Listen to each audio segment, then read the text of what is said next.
is a sixth dimension beyond that which is known to man. A multiverse as vast as eternity, as timeless as the Infinity Gems. It is the middle ground between the big two and the indie publishers, between sci-fi and mysticism, and it lies between the pages of the reader's imagination.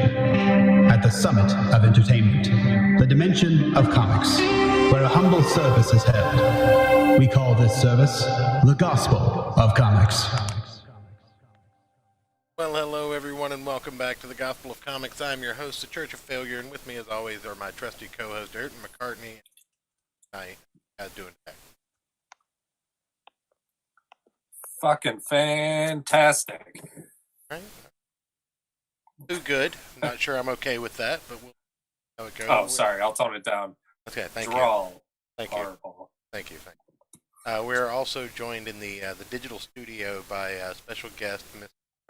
Justin Murphy, who is the creator of War Party, the comic book we're talking about today. How are you today? Oh, I think you're still muted. Hello. Unmute yourself. There he is. Oh. Can't hear him. Fantastic. Maybe. We're right. We're already off to the races. Go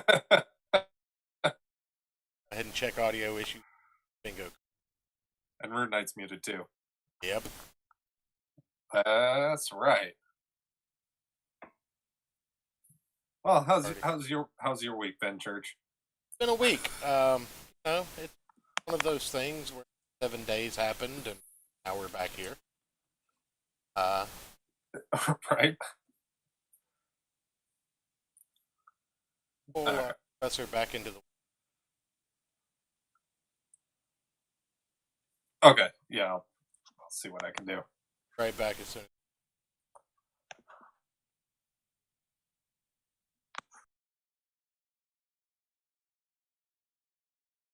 I'd unmute. I'm doing something, so while we're waiting on everyone to get everything sorted, let me just go ahead and take the stream start soon off. That. There we go, and then do this. All right, we're back. We're back. Professor, say something. I can't hear him. What? I can't hear him either. It was working in the waiting room. I mean, we could do the show from the waiting room.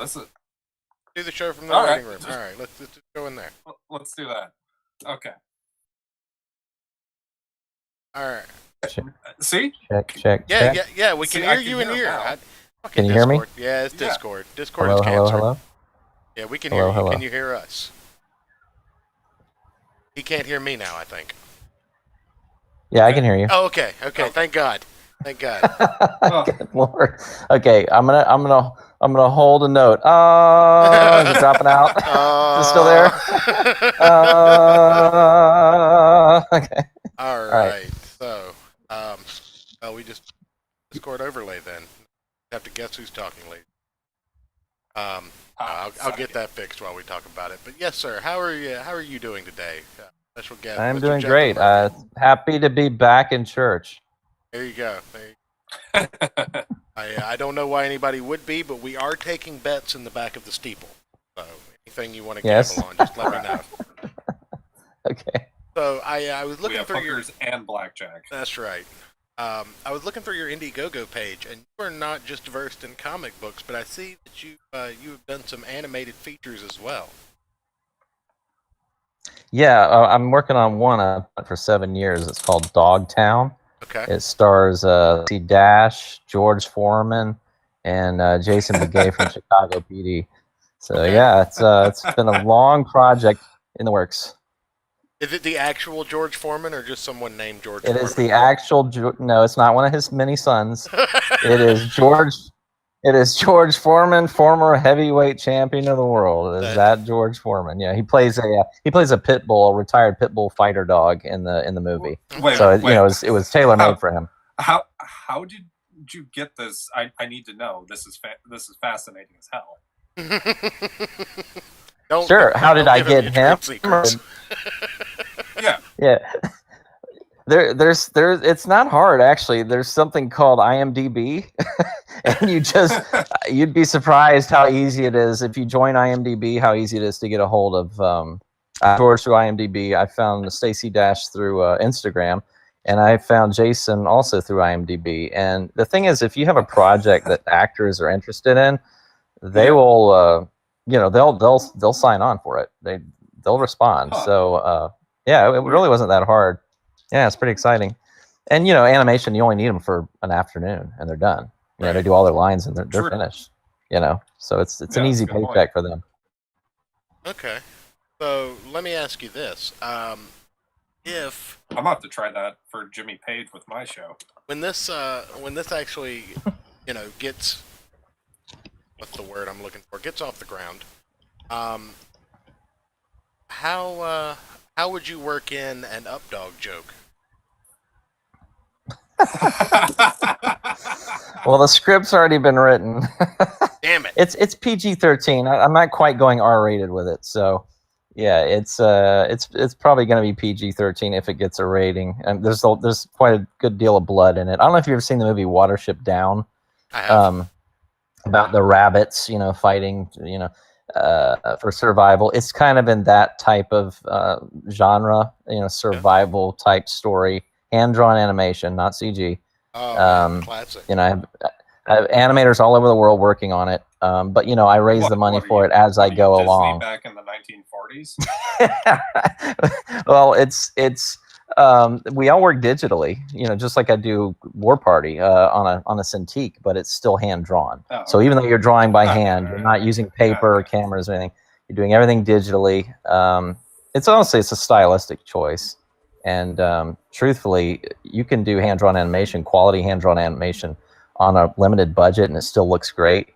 You try to do CG on a limited budget, it looks like garbage. Okay, if you don't, it's true. If you don't spend Pixar level money, your movie's gonna look terrible, right? Well, even when you do, I mean, remembers the first Toy Story, like one of the big things that air. Right. Yeah, and that was a good project for them to do because it was toys. The humans and obviously the dog in that movie looked pretty rough, but that was also '95. At the time, we were really impressed. But yeah, I'm not really a fan of CG, to be honest with you. I mean, I think Pixar makes some good movies. Don't get me wrong. But I would much rather watch hand-drawn animation over animation any day. Right. So I just think artistically it's a lot more appealing. Yeah. Yeah, I pulled that up. Hell, to this day, I'll still watch old Looney Tunes shorts if I'm bored and can't find anything else to put out. Yeah, that was when I did that campaign. That was those were just little campaigns just to raise extra money to either hire actors or to hire animators.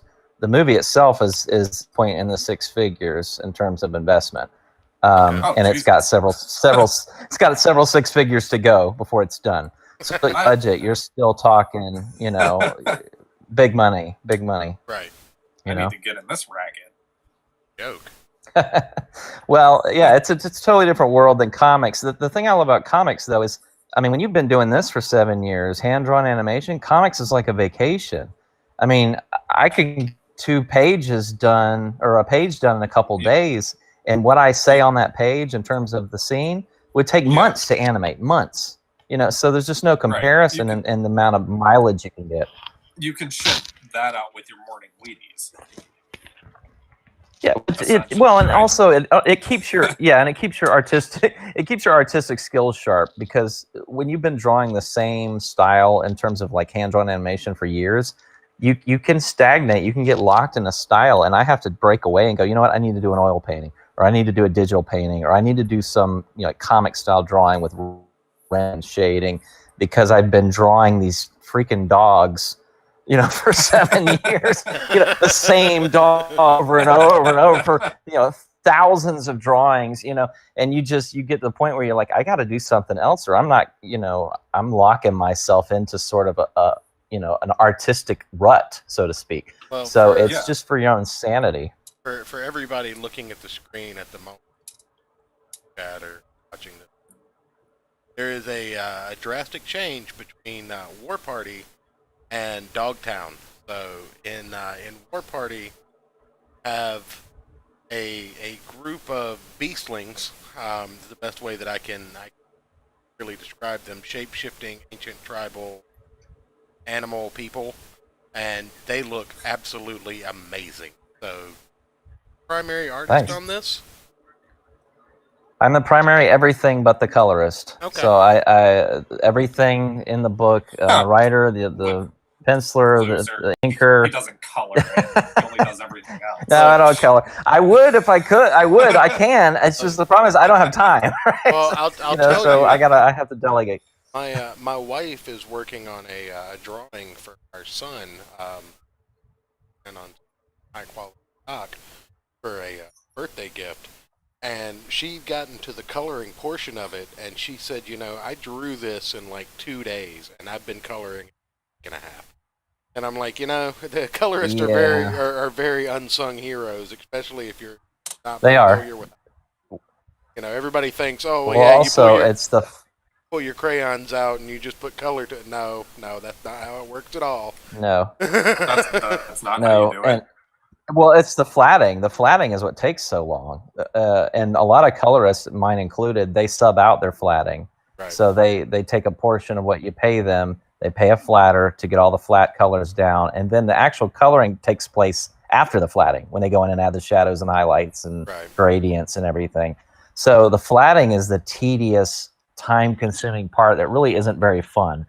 And sometimes I do have to do the flatting because my images will get so elaborate, like because it's historical, So I have British and French soldiers with full uniforms on and muskets and haversacks and buttons on their. I mean, all these things have to be isolated, and a lot of times the flatter doesn't necessarily know what to color what unless they have reference. So we'll get back all sorts of funky things, and I got to go in and change it and go, no, that coat's red, that trim is gold, because I'm big on historical accuracy. Even for something like this, I like everything in the world to be, other than the people turning into werewolves, everything in the world is historically I was just about to ask, Right. what's the historical accuracy of people turning into animals?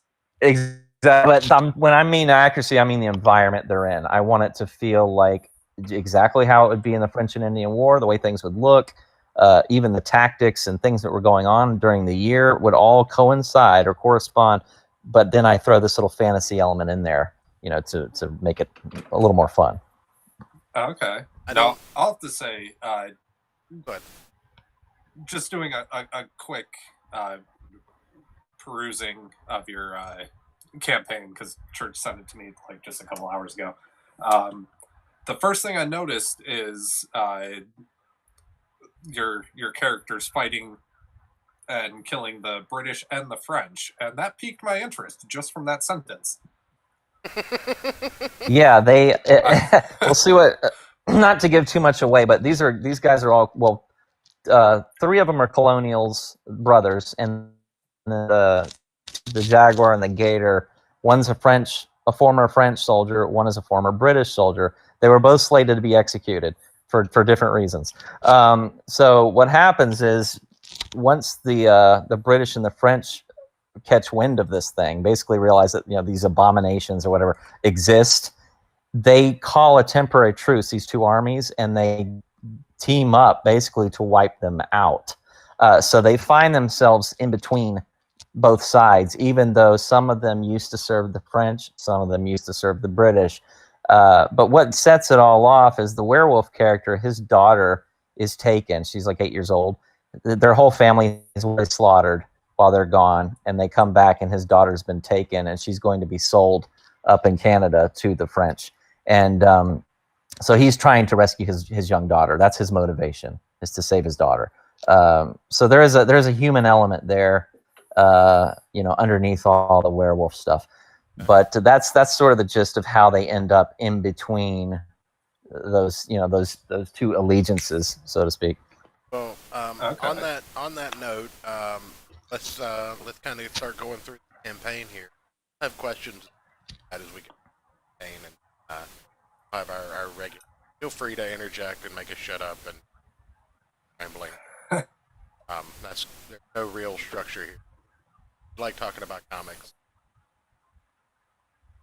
Got an intro video here, so I'm gonna go ahead and hit play on that. So anybody that wants to cue that up, feel. Otherwise, give it a minute and start talking again.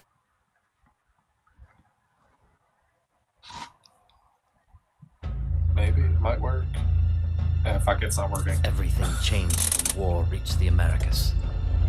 Caught between the French and the British, my family paid the price. Only my darling Sarah survived. They took her away. We couldn't save them, but we will save her. 5 men against thousands, how can it be done? But we are not merely men.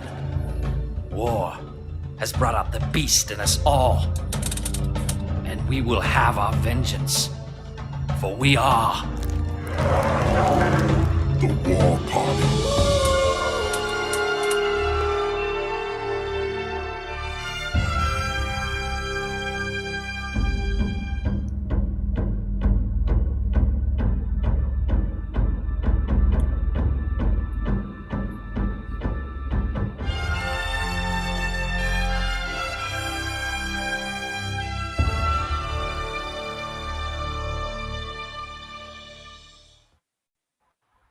All right. So I see your animation background heading there. I like that. Yeah, the little transformation sequence. All right. So starting at the top, we've got some quotes here from some people. Justin Murphy is talent to watch for, and hopefully he'll produce more comics of this caliber. War Party is Pocahontas meets Yep. Altered Beast. And then Ethan Van Sciver. War Party looks very cool. Yeah, hey, Hey, get them where you can get them. I don't mind the act exactly. So, yeah, it's really exciting. So we start off with some of the stellar artwork. See the French flag and around here got a Native American shaman priestess. Got wolf in the background, superimposed British flag in the background. Just a very dynamic shot, very detailed. Really great artwork. Penciling, the inking, did the lettering and the scripting for this. Correct.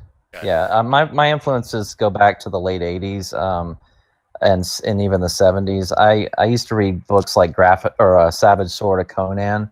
I was a big Bernie Wrightson, Michael Golden, and Brian Bolland fan. Those are my guys.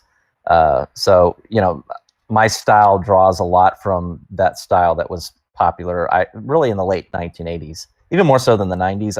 I'm more of an '80s, Jim Shooter Marvel kind of guy. Right. So Yeah, Bernie Wrightson's always held a special place in my heart and heavy metal. yeah. So Oh yeah. I've Love always, it. And my wife kind of wonders sometimes why I keep a copy of heavy metal on DVD. Haven't watched it. Goes through. It's like, you better not throw out my heavy metal. Like, you haven't watched it since we've been married. But I might want to. You don't know. yeah. So, I used to love Boland's work on 2000. Like 2000 when AD. he worked on, when he did Judge Dredd, and Yeah. that art, so I'm good. the law. I am the law. But here Priest alone. we've got a Bout War Party. After their families were killed during the French and Indian War, the surviving child has captured a group of fighters, organize a rescue where shape-shifting powers from the tribe. Wolf, bear, eagle, jaguar, and gator all teamed in an unlikely alliance against the French of the British and their neighbors. War Party is a fantasy adventure tale set in the the first time I saw this, the first thing that popped into my mind, being a 30-something, is Animorphs on steroids. Yeah, Yeah, I can same see here. that. So I was very excited by that because, and I think they're actually doing a revival of Animorphs as well. Yeah, it wouldn't surprise me. Um, Werewolves are popular right now. I don't know if you noticed in Comicscape, there's like 10 werewolf books right now. So I'm like, okay, either I made a big mistake or I had the right idea, because man, there's a lot of werewolf stuff out there right now. It was probably 2 years ago, and I was at work at like 6 in the morning, and Ethan Van Sciver had just up a live stream. I put it on in the background while I was graphic design. And he was on this tirade about how monsters and the political climate always seem to match up, and it's always like vampires and zombies. But I have noticed Yeah, I've heard that. that this year it is all about the wolf or the bear, whatever, the Right. transformation of something. And I'm wondering if that has anything to do with the civil unrest that this country is currently under. But It's possible. Yeah, I mean, it really is. The funny thing the is, I duality was of working man on or this. something. Right. I was working on this 2 years ago. So I actually wrote this 3 years ago and started drawing it 2 years ago. Interestingly enough, but I really got my inspiration more from the sort of the skinwalker tradition in Native American Right. culture, where they would put on the skins of beasts, Right. The and pelts sometimes they go into combat. Or Celts used to do that. They put on the skins of animals and they go into combat. Sometimes they drink, fancy juice, and they believe they were that animal. Hey, They actually thought they transformed. They really thought they were. We like fancy juice on this stream, so. Yeah. So I just took it a step further and said, well, what if the fancy juice works? Exactly. What if it really works? What if it really makes you into it? And of course, me living in Jacksonville, Florida, of course, there's going to be a jaguar and a gator in there, right? Of course, yeah. And I'm sure I gotta ask, living are in you Jacksonville, adding you've peyote seen to people turn into your alcohol? Wait. One at a time, fellas. Yeah, go ahead. You said what? I was saying, Church, are you adding peyote to your alcohol, Jaws? Correct. I am part Native American, so yes, absolutely. Down. church like fire water. Yeah, they don't wear they don't wear pullets here, or excuse me, they don't wear pelts here in Florida. They wear mullets. So when they put the mullet on, that's when the transformation. That's if you can grow a Isn't that mullet. just a white trash pelt? No, that's if you can grow a mullet. Some of them actually do use squirrel pelts to make the makeshift mullet. There you go. Sir, are you in fact asserting that the eponymous Florida man is actually an animist shaman who transforms into a power Yes, Correct. Florida Man. I forgot that book is out there right now in Confiscate, right? Florida Man. And Yeah. Florida Man himself Yes. is also out there somewhere. I smell a crossover. No, you had mentioned the shaman earlier. I just want to bring attention back to her. She really is kind of my lead character. What I mean by that is she's basically found the secret to sort of cell regeneration. So she doesn't age like everyone else. She ages very slowly. So she's kind of got the Wolverine thing going on. Okay. And the reason I did that was I wanted to be able to take her. I wanted to take her through various periods in American history where she could assemble different war parties for different purposes. So I could bring her, all the way to the modern day if I wanted to. And she would have only aged, maybe 10 or 15 years. So our time. So I could take her through the Civil War. I could take her through, the 1970s in New York. I thought about doing a follow-up book on this later, where during the blackout, when the Son of Sam was running around New York City.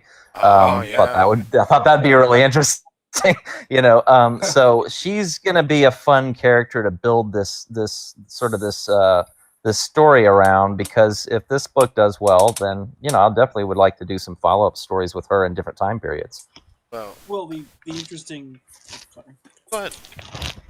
I was gonna say the interesting follow-up is sort of bouncing back off of what Church was bringing up. I think one of the reasons that shapeshifting and werewolf mythology is very popular right now is if you look at the historical elements of it, like the Beast of Gavardon, there's an element of basically talking very primitively about serial murder and the two-faced nature of the idea that your neighbor could be the guy with a bunch of bodies in his backyard. Right. Or the idea that, like, the police that you are supposed to trust could also be the people that beat you with nightsticks. So, in that sense, what I like, just having gone over war parties on the Don't talk about what I like in the bedroom. don't err on the side of like fluffy superhero shapeshifters. They don't have the fetish fuel angle. They are solidly like even if these are good guys, the shapeshifting's horrific. It's horrifying to Right. see, it's horrifying to do, and they then do grievous amounts of hyper-violence, and it's like, that's totally Yeah, what it is. yeah, Speak for yourself. That not being fetishized. Excuse me. Sir. yeah. Well, Yeah, well, I mean, I'm sure. I don't know. Maybe I could market this to the furry community. I don't know, but He's got there- no. All right, show's over, folks. We're done. hey, man, whatever sells books, Can I right? just- I do not Can want I a just follow-up point book out- called The Mighty Uwu. I don't want it. I just want to point out, I did not make the first furry joke on this show like I thought was going to happen. Hey, I've heard them all. What do we call the gator? A scaly? What is he? Yes. He's Yes. not. Yes, he's a scaly. Yeah, but you mentioned the transformation being horrific. Yeah, I remember a movie called The Company of Wolves in the '80s, and there was the poster, the cover art on the VHS tape was a guy with his mouth open, and the wolf mouth was coming out of his mouth, like from inside him. And I remember thinking that was the coolest, most unusual werewolf transformation I'd ever seen. So when I put this together, I was like, I want to do something different. So what I did in this is the pelts actually consume the wearer and penetrate their flesh, and like the fangs go into their eye sockets. It's really horrific. But the pelt blends with their body, kind of like the way the symbiote, I guess, would Spider-Man. Rune Knight's just over here taking notes so for the our the next trans- game of what is it? Yeah, so rather than just the usual, grow hair and fangs thing that we've seen a million times of werewolves, I was like, why don't I just have the pelt like come alive, and consume the wearer? And I just thought that'd be kind of cool. Huh. I really like that concept. Just to bring you in the know, because I love to torture church. I had very few pleasures in as the intern. We played Chronicles of Darkness, the second edition version of World of Darkness, that old RPG game from the 90s. And in it, they were investigating what turned out to be a cultist playing with powers they did not understand, which ultimately involved Church being temporarily fused by the arms with someone because they mishandled the magic. Isn't my hand still stuck in some interdimensional portal or whatever? Oh, you with the whole are. Yeah, you transitioned from Anyway, one we're not- dimension of existence to We're another. not playing World of Darkness right now. Let's get back to the comic. That's okay. Floppies. I drank a lot during that. I don't actually know what happened. Floppies. Yes, floppies. War Party is the traditional Yes. comic book format. Each issue is 22 to 30 pages of story and art. All 6 issues shipped together in one Gemini mailer for $2 to mail. War Party is 6 issues, a total of 140 pages. What was the decision instead of doing trade? Yeah, I get this question a lot. Apparently, doing floppies in Comicsgate was like not a no-no, but people are like, why? And I give 2 reasons for that. One is nostalgia. It's no more complicated than that. I wanted to do a mini series with 6 different covers in floppy format, rather than just doing like one bound graphic novel. Right. So it was just a nostalgia reason, honestly, and I miss the comics that you'd buy the comic and the cover would depict an event that happened in the book. Do you remember those? Because you don't get those with graphic novels. Graphic novels, it's more like a movie poster. A movie poster. It's kind of all encompassing. Whereas with floppies, there would be a scene from the inside of from the story depicted on the cover. And to me, I like that. I like the episodic sort of thing where you can pick up the floppy and read it, and you don't necessarily have to start in it and read all 440 pages in one sitting. You could read issue 1 and then say, I'm going to read issue 2 later, and so on and so forth. That's really why I did it. It wasn't a business decision or anything. Sometimes there would be a scene from inside the comic on the cover. Other times the cover would have absolutely nothing to do with what. True. That is true. Okay. At the same time, like That used to drive me crazy as a kid when I first started reading comics and I didn't understand the whole story arcs and 6-issue miniseries and all that shit. And I would just grab comics because the cover was cool. I was and I would start reading and be like, I don't see this scene anywhere in here. What the fuck? Right. Yeah, it's annoying. Well, what did that great was G.I. Joe. In the 80s, G.I. Joe was awesome because the covers would depict what happens in the book, and that was when Michael Golden was drawing it, which was when it was the best. Or something like the Nom. I used to love the Nom Oh, when Michael the Golden, Nom of is course, drew it. phenomenal. Yes. Yes, and the cover a lot of times would depict an event inside the book. Of course, the book. I quit reading it once he left. Once he left the book, it had no interest to me anymore because you can't follow him. He's not reproducible. So yeah, that's really why I did it. Honestly, I wanted to do floppies, which is why I put that in there about the shipping and that they're all coming together, because I think some people are having confusion. They're like, well, is he going to send us an issue a month? Right. How is this going to work with shipping? This is going to be expensive to ship. So I want to make it very clear they're all going to be shipped together, and Well, I mean- you're going to get the full story all at once. I mean, book reader types will tell you that there's nothing more awesome if you're opening a book than that old book smell, right? And like the feel of an actual book in your hand. And they're like, I don't like ebooks for just that reason, because they don't feel like real.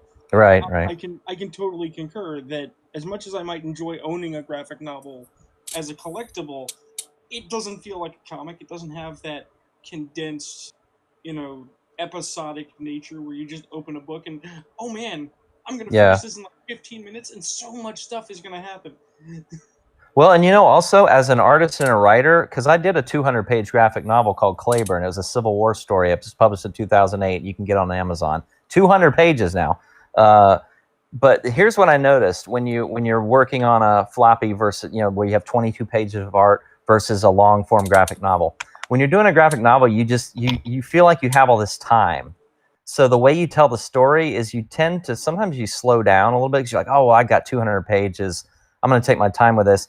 And sometimes it affects the pacing. Whereas when you're doing a 22-page episodic floppy, you've got to get to the point, and you got to let that story has to move because you've only got 22 pages to say something in that issue.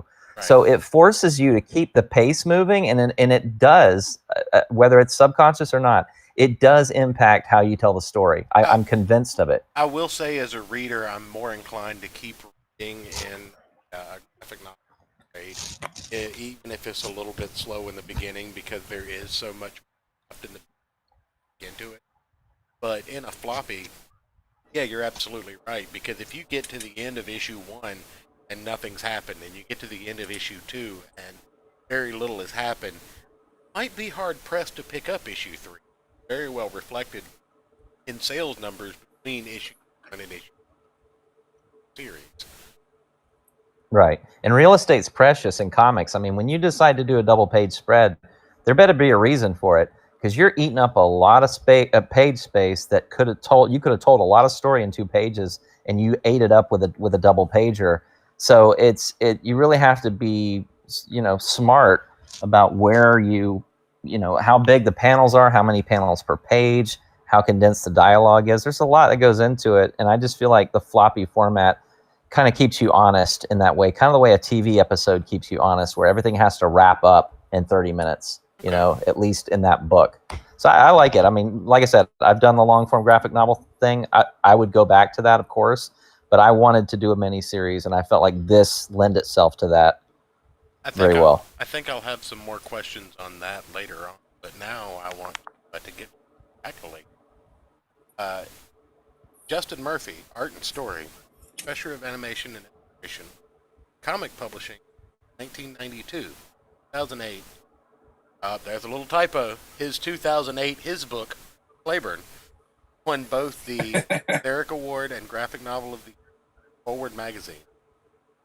His artwork has appeared in shows The Fiend and In Search of Monsters, both the History Channel and the Travel Channel. Known as Professor Murph on Twitter, Justin is also the director of the animated feature film Dogstown, starring Stacey Dash, Jason Fahey, and George Foreman, and that is the George Foreman, as we stated earlier.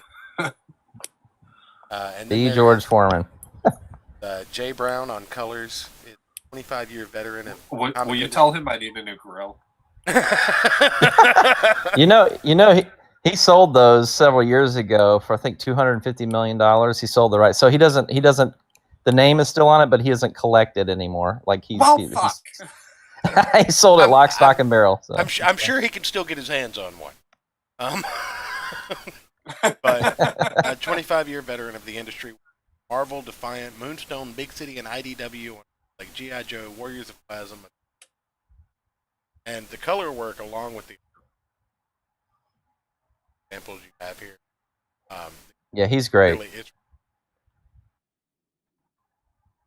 I honestly had no idea that you were decorated. I've probably seen some of your stuff before most and didn't people know who don't. you were. Probably not, actually, because I don't think I've ever sold more than 5,000 copies of anything. So even in the heyday of the 90s, 92, when I launched my first comic, Southern Blood, it was like a Civil War series. It was black and white, but it was the same month Image launched. And I mean, I was in a local comic store and was lined out the door, and they were there to have me sign the book. That's how crazy it was in 1992. I was a nobody, and yet there was a line for me outside the comic store because I was an artist. I had a #1 issue, and that's all they cared about. Well, That's like, if you had a #1 on something back then, you could sell it. You know. I know my accolades don't reach far and wide, but I tell this story. Just about everybody who comes on. I have this penchant for getting in and then traveling far and wide and digging through boxes something. So the last one that I did was Rom Space Knight, and collecting 70, 80 some odd issues of that. I have run across some very strange comic books. People are familiar with Bill Willingham because of his on Fables, but I have some of his earlier works. Name is slipping my mind.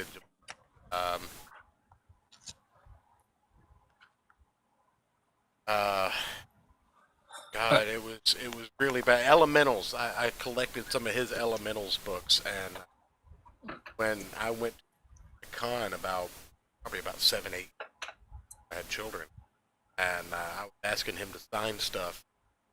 I walked up to him, and he's like, "Oh, well, you got Fables Volume 1," and I was like, "Can you sign this too?" And then I pulled out Elementals issue #1. That's funny. And he's like, "Oh God, you have that abomination." He's like, "You have that abomination." But, nice. But yeah, there's a good chance that I've run across something that had a hand in it. If nothing else, I've seen a couple of episodes.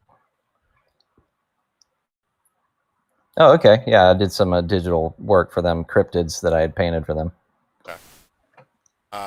Yep. Get back to the here. Basically, the rest of this is just some pages. Just considering. I'm touching myself while looking at this artwork. I hope that doesn't make you uncomfortable. Hey, whatever floats your boat, man.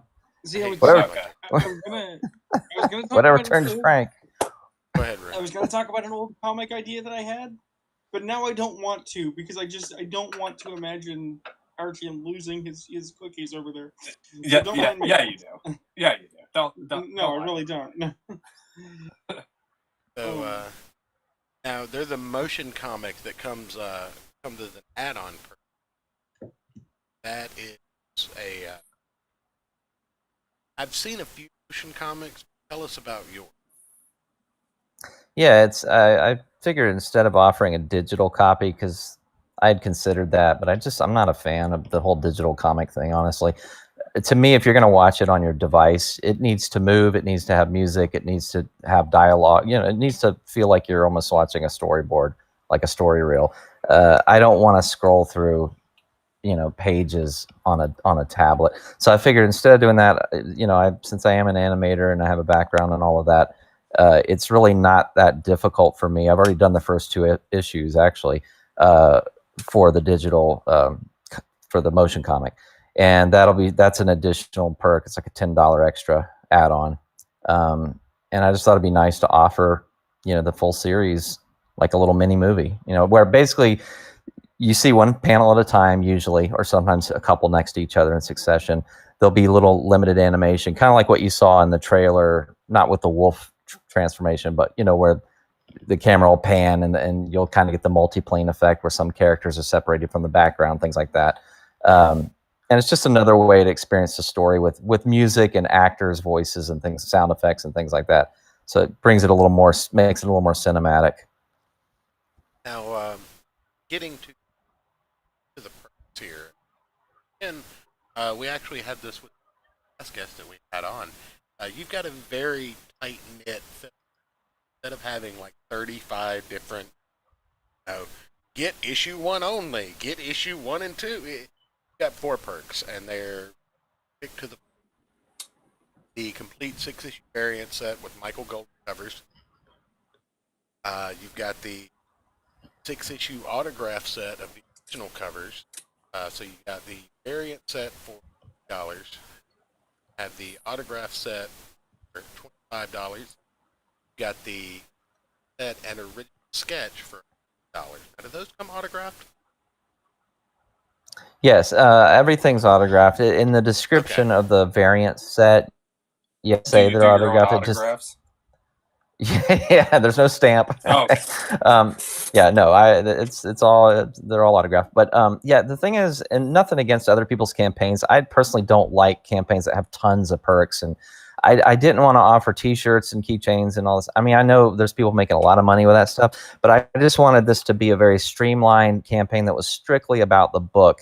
And honestly, considering the limitation of perks I'm offering, I think it's pretty amazing it's raised the amount of money it has, because I haven't padded it with a lot of other stuff, you know, like T-shirts and ball caps and stickers and things. So this is hard sales. The money I've raised so far is people wanting the book, and I think that's a compliment to the material. Now, I did set my goal a little high, and I am running out of time. I got to hit 10K, and I've only got 2.5 weeks left. 18 days, yes, sir. And that's it.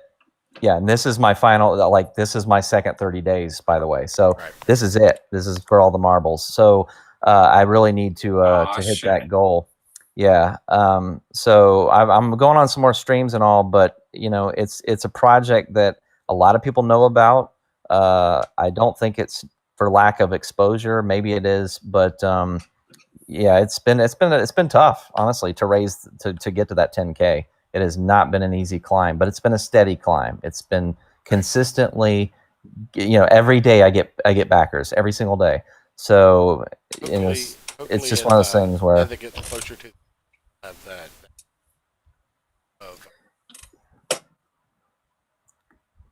and you have a flexible goal here. So one thing that I like to ask.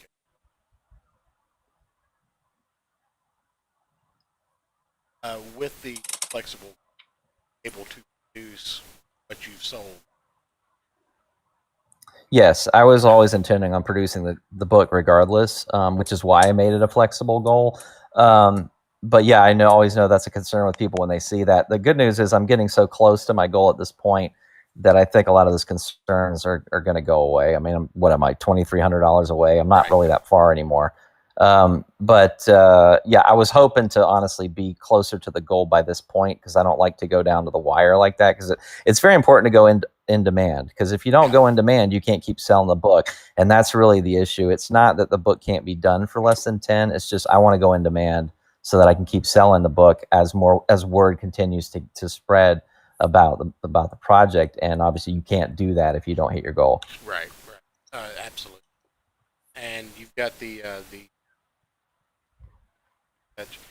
and last but not least, you have a 17 by 22 original art of a double page spread of all of the War Party together. The black and white inked. The art ships by Christmas. Complete set, all the variant covers, original poster, and the original poster art and the autograph. This is a huge deal. Somebody picks this up, one of one. Somebody picks this up, you're halfway right there. Yeah, it's hard to sell those type of items though because of the price, and you have to find a collector, honestly. Right. Now the thing is, that is the only traditional piece created. Everything else is done digitally. I don't draw traditionally anymore. I do everything digitally. So I created that piece of art strictly to be a traditional piece. Yes. And I am adding a few more perks this week. Preston Acevedo is doing an original painting on a canvas of my lead character Diani, the shaman. He'll have it done by next week, and I'm going to sell limited edition prints of that, only 25, and he's doing one sketch card of each war party member, only one. That's it.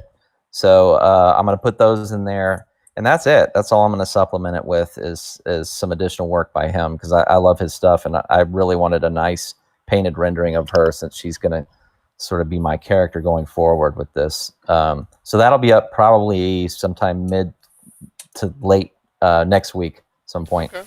He should have it ready. Yeah. And, hopefully that'll also, and we be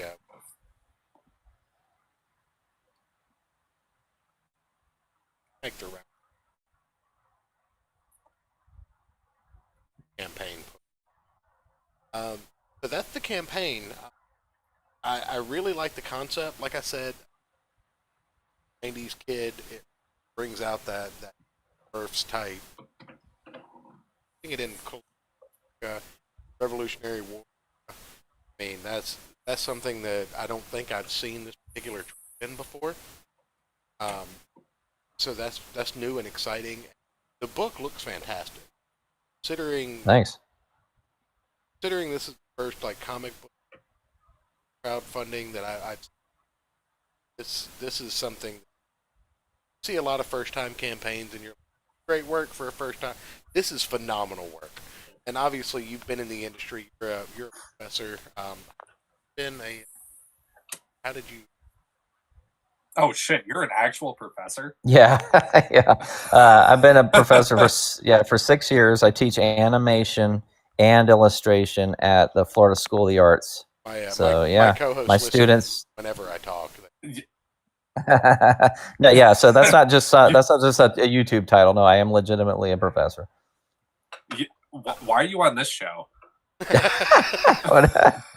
I am going on every single stream that'll have me. Okay, every little bit counts, right? And, because we're awesome. Because we're awesome. Yeah. So I and the truth is, you got to get out there. I'm not too big to go on any show. I'm not big at all. Nobody even knows who the heck I am.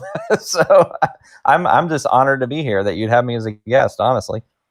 I actually saw this work over on Drew's channel. I was just like, I got to get this guy out. Stuff looks amazing. Out to me, and I was originally trying to schedule you next week, but I think there was a miscommunication, and I saw your campaign was close to ending, and I was like, go ahead and do it. So I apologize for the low turnout, but a Tuesday of the but also know these shows get repeat viewing later, Oh, yeah. so it's not like just because if you have a low turnout on the live doesn't mean it's not going to get seen. It'll get seen later. Well, I was going to say we have a low turnout because I told everyone in my Discord and on Twitter, on Wednesday, I was like, yeah, there's not going to be a show this week. I got a lot of work to do, and I was like, you know what? I got my work done at about 8 o'clock. I saw your text. I was like, we're going to do a show. I need to decompress. I need to have a little fun. And I love talking comic books with people. I've been reading comic books for as long I could read. Some of the first books that I had, my father had bought me some of the square cardboard stock X-Men TV show comic books, and those were some of my first reads. Comic book store that existed in my town still does, but they no longer sell comic books. Probably the first place he took me when I left the hospital, because he was big into baseball cards and comic books. Been reading everything from 1950s Legion of Superheroes all the way up 52, the 52 miniseries, my favorite thing, Batman, Spider-Man, comic book have all. That's great. Is my audio weird? Can somebody check the stream? Rune Knight, can you check the stream? Mute. Check the actual audio. It was breaking up a little bit. You sound good on my end. Yeah. Is it? Yeah. Give me a second. I'll pull the stream up. Hold on. Okay. Keep going. But No, I've been reading, and I fancy myself a little bit of a historian. Like I've gone all the way back to the beginning of superhero comic book stuff. Doc Savage, something that I fell in love with after I discovered it. Um, the old You are also a gentleman of civilization. Yeah, the Shadow serials and stuff like that. Like we were talking about earlier, Heavy Metal 2000 AD. All of that stuff has really, just always. It's an escapist. It's an escapism. So for me, I love talking with people who share that passion and took it to the. Hey, yeah. real quick. Yeah. So there is a weird thing going on. There's some background noise, and I don't know if it's OBS or it's you because you were the only one talking. Okay. So I'm gonna rewind on the replay a bit while I'm talking and see if it is, but it'll kind of like cut out for like a word and then come back in. Yeah, it's so it could be OBS. It is OBS. It's my noise gate, and I don't know how to fix it. I'm gonna have to screw with that. Okay. Like if I keep talking, everything's fine. But if I stop you pause talking for a second, then it clips the first Okay. half of my words. I know about that. okay. Okay. But it doesn't Other do. than that, you sound fine. There's a little bit of background noise, but like a little static. But other than that, it's fine. Yeah, I hate my laptop. I bought this specifically to do this, and let me down every step of the That's way. okay. There's something coming in the mail in the next couple days for you. Oh Jesus, I hate you. Thank you. Anyway, but a couple of things that we like to do, get a guest on.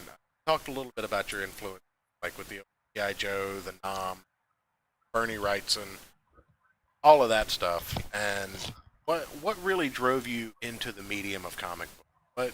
What did you start reading comics? Well, I was drawing comics before I was reading them, honestly. Really? I would staple them together, the paper together, and just start filling the books probably as young as 6 or 7. So I was, I don't know. I just always wanted to tell stories visually, and it's really the only way you can do it cost effectively, right? I mean, Right. you can't go make a movie. You can't make it an animated or live action movie for any sort of reasonable amount of money or time. Or it's the only way. If you can draw it, you can tell it, right? That's it. So it's really a medium that I feel like I don't know why more storytellers don't use it, because it's really the best way to tell a visual story that's affordable, unless you just want to write a novel or something. So I've always drawn comics, and it was always sort of my go-to, even before animation. It was my original sort of first love as far as art goes. So it makes sense that I would come full circle right back to it eventually.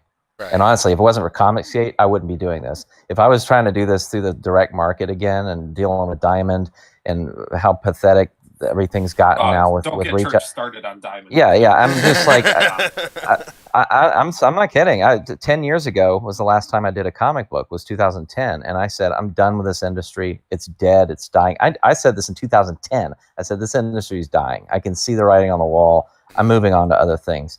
And it wasn't until Comicsgate and I started following Ethan's channel and your boy Zach, and I started following them and hearing what they're having to say about everything. And I went, what is going on? Something's happening. There's something's brewing. So I just started watching it from a distance, and then I got the idea to, start working on War Party. And then I just kept watching Comicsgate and seeing where things were going. And then I thought, they're creating an entire industry here, like a subculture of people online that are following and buying these books, and if you can build an audience within this subculture, you don't need the comic book stores, right? I mean, you just Fuck Diamond. so that's really what got me back in. If it wasn't for the Comicsgate movement, so to speak, I wouldn't be doing this right now. I'm telling you that right now. Right. Because there'd be no reason to. There's no audience. There was no audience before. I mean, Diamond gets 60% off your books. Mm-hmm. You understand? I've never gotten cover price. Yeah, I've never gotten cover price for anything. So my $24.95 graphic novel, Claiborne, I got $9.98 for it. that'll kill a small publisher, because if you're not doing high numbers, you're not making any money, and then you come out here to the crowdfunding world and you get full cover price for what you're offering. And so it's just a no-brainer, for me. So that's what got me back into it. Well, what did you start? Well, I think the question kind of got off the rails. What did you start reading? Like when you were getting into comic books, when you were young and First comic I remember reading. It was ironic because one of them was Werewolf by Night, which I think is funny. Okay. When I think about it, and then the other one was Hulk. I was a big Hulk fan when I was a little kid. I loved Hulk, and I remember reading the scene where Rick's got him locked in the underground behind that big, concrete wall, and he's beating on the wall, screaming, saying, "Let me out!" And that really disturbed me as a child. I remember just thinking, he's trapped in this room, he can't get out. And his friend can't let him out. And I was only like 5, I think, or 4, maybe even younger than that. I might have been 4. I could barely read. I was barely be able to read it, but I could tell what was happening. And I never forgot that sequence for some reason. It really got to me. So I don't know. I think Hulk was one of the first things. Obviously, Werewolf by Night. I've always loved werewolves and monsters. Then, of course, I started reading Spider-Man a lot in elementary, junior high. A lot of G.I. Joe. Big into G.I. Joe. The toys, the comics, the cartoon, everything. G.I. Joe was like the thing for me. I think G.I. Joe is kind of, it's an acquired taste in my life. I never was big into Army comics until I discovered the Nom when I was in my late 20s. But G.I. Joe, the reason why it grabbed me, right, and the reason why it grabbed me at the time is, of course, it was the Reagan era, it was the 80s, I was, 7, 8 years old. But honestly, it was the art, and I didn't realize it at the time. It was Michael Golden. It was his art. Like what I remember when he did the G.I. Joe yearbook, that thing blew me away. I was just like, this guy, the way he draws things so detailed and accurate, and yet they look cartoony. He's got vehicles bending when they turn corners. These vehicles are bending like rubber when they turn a corner, but it looks great. He would do this stuff. Things were so much better under Reagan overall. Well, God, can you compare that to today? Yeah. But we had a program called fucking Star Wars. Like, and then you had Rambo movies, and just the 80s are great. I love the 80s. I could go back there and stay there. But yeah, so it was a combination of elements, because you got to realize the era I grew up in, comics and toys were very compatible. You didn't go see a movie like you do today and then open a comic book, a Marvel comic, and be like, "What the heck is this? What's going on here? This has nothing to do with the movie I saw." Like these characters bear no resemblance to what I saw on the screen. And back then, I mean, when you got the He-Man toys, well, back in the day, we had Meteor Man, for God's sake. Well, I mean, but toys and comics, even the comics and the toys, because I remember Larry Hama talking about when he was writing G.I. Joe, everybody at Marvel was just rolling their eyes like, "Oh, it's just a toy property. Nobody wants to be on that book." And Larry took it on, and he made it into something more than just a supplement to the toy. Like, he made the comic actually have a life of its own with good stories and characters, and people were reading the G.I. Joe comic as a legitimate comic, whether they bought the toy or not. And that was what I liked about it, was it was a good read. And of course, the Nom. I mean, I can go on and on about the Nom. Hey, Aaron. Oh, go ahead, Rune Knight. What? I was just saying, you figured it out. You've unlocked the secret. The conspiracy of the Illuminati is real. The current writers in major comics saw Pluto Nash and thought that was like how you're supposed to make comics. I don't like them putting chemicals in the water that turn the freaking frogs gay. Ayrton, I want you to thank our guest real quick, because he gave me the segue to talk about Secret Wars. God damn it! You were talking. Hold on. Does this mean we can talk about Alan Moore too? 3 or 4 weeks without a Secret Wars reference. You were talking about how G.I. Joe was a toy property, and that's what most people just saw it as. Well, one thing that nobody really takes into account is that Secret Wars was originally created. It was just a crossover to sell toys, and it Right. created the entire like trope of the yearly crossover that we slowly built our way into. Yeah. Yeah. I mean, Well, and ushered in the symbiote and and with Venom and all that yep. other stuff. And without the toy markets, we never would have had Teenage Mutant Ninja Turtles either. Right. You know, Right. that property Yeah. never would have gotten off the ground because it would have been the 5 issues that they put out, and that would have been it. But they got picked up as toys, and the toys sold like gangbusters, and they were like, no, you got to make more comics so we can have more characters to make more toys. This is the gold mine. Yeah, it was exciting. And of course, I got into Batman right before the movie came out. I started reading it in like 88, 89, right before the movie. Yeah. Because I was never really into DC. I was a Marvel guy most of the time, and Batman definitely pulled me into DC. Surprise, surprise, right? Yeah, and I started reading Batman heavily in high school, junior high and high school.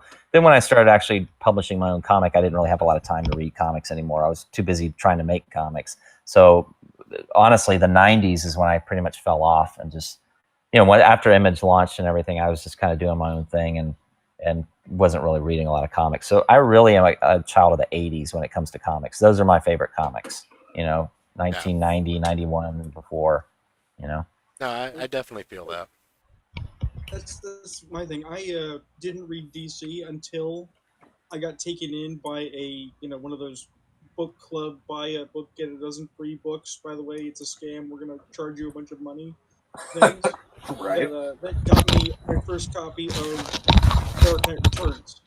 Yeah, of course. I was not a DC guy. I was a Marvel guy. Right.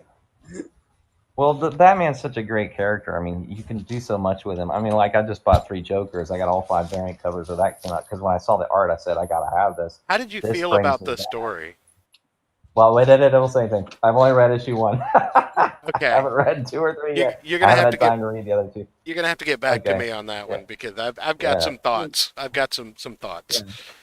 Well, Yeah, the question well, is, I got it for the art first. I mean, I know Jeff Johns is one of their better writers and all, but I really got it because the art grabbed me. Because it honestly, I was like, this is like the second coming of Brian Boland. I mean, Jason Favic's art is obviously heavily inspired by Boland, Right. and it reminded me of it. It was like Killing Joke and Under the Red Hood, part 2. It's just like, Yeah. well, this is the- great. The So. question is, because we're talking about floppies, you've read the first issue. Do you want to read more, or could you take it or leave it? I do want to read more. Well, The thing is about me, that's not I'm a delayed gratification guy. Sorry. I'm a delayed gratification guy. I like the anticipation of something, sometimes more than actually doing it. So I like to, sometimes I will read a book because I like the thought of preparing to read the book, as crazy as that sounds. So, because once it's over, right? Once vacation's over, the drive home is never fun, right? So- It's the drive there. So that's you fun. like the foreplay more than just like plowing the chicken real quick and getting off. Oh, we're gonna always got to go back to the furries, right? Okay, Well, so No, Oh, I was God not damn it. talking about. You did this to you, How Eric. dare you, sir? You played yourself. So when it comes to books like that, I have like a stack of books that I'm going to read, and I'm looking forward to reading, or on Blu-ray. I've got it sitting on my shelf, and it's the thought of going to do that to me, is exciting. So yeah, I guess you can say that. But Well, I'll get around to it. I'll get it done. I will say this in answer to Ayrton's question. I don't think it's fair to ask about wanting to read the next issue of 3 Jokers because, and I know you don't necessarily know this, Ayrton, but there's been a complete line-wide reboot of DC Comics since the idea of there being 3 Jokers was introduced. Okay, Again? can I just say, I know people are going crazy for this idea, but I think the idea, I haven't read it, but I think the idea is retarded. Well, here's the thing. I In the New 52, at the very tail end of the New 52, at the end of the Dark Side Wars, Yeah. Batman's sitting in the Mobius chair, and he says, because he's all like doped up on the idea of being a god, essentially, because he's sitting in the Mobius chair, and he asks the chair, Yeah, which holds all knowledge. He says, "Hey, well, some people in the audience might not. Okay, He asked the all chair. right, got it. He asked the chair, "Hey, who's the Joker?" And the chair's like, "Which one? There's 3 of them." And that was all we got. That was all we got. And then they launched Rebirth, and I thought that the idea was just freaking dead. And then they finally decided to do something about it, and I'm like, I don't know if it's going to be as good as it would have been following the Darkseid Wars.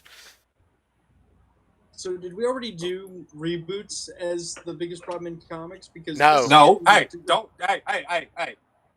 You take that out of your head, sir. What, the idea, or the idea that this is a potential problem that everybody Yeah. wants? To No, I'll- Ayrton's I'll- already called the I'll- problem, basically, is what he's saying. All right. No, I will recognize your divs. I got 2 that I have 2 problems I'm sitting on. We do a show called the biggest problem in the multiverse. It's kind of a spinoff of Dick Masterson and George Maddox's old show, The Biggest Problem in the Universe, where we just talk about problems in and about comics. I think the next And episode mine are always retarded. I think the next one we do, my problem's going to be the Batcave, because it's a big problem. It's a huge problem. Which is a good one. Yeah. You know. We don't have Well, I mean, Batman's full of problems. There's so many problems with Batman, but you have to suspend a lot of disbelief for Batman to work properly, which I gladly do.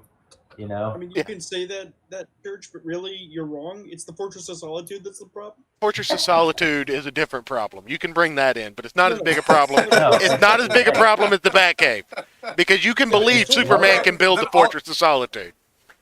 Except Lois Superman Lane didn't and go shit. Catwoman are Ripping bringing off the the Doc expansion Savage. There's our next show. We got There's our it. next show. Do I need to just change the title card over?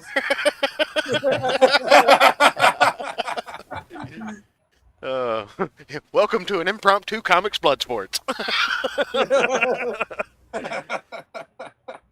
But no. Anyway, no. I don't know. I think that when it comes to your explanation of how you got into comics, I'm actually in awe. Like how you became a professor. You still have a love for comics. You're creating comics. Do you use comics in your actual like setting for class? Like do you use sequential storytelling for storyboarding and things like that? Yes, actually, my storytelling class, they have to read The Killing Joke. It's one of their one Required of the reading. books they have to read.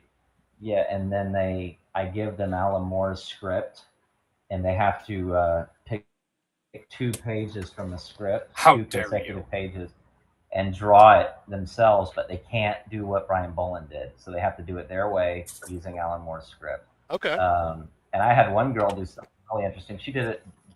She did all the characters in the Batman Lego style. So, Oh, that's so phenomenal. it was 2 pages.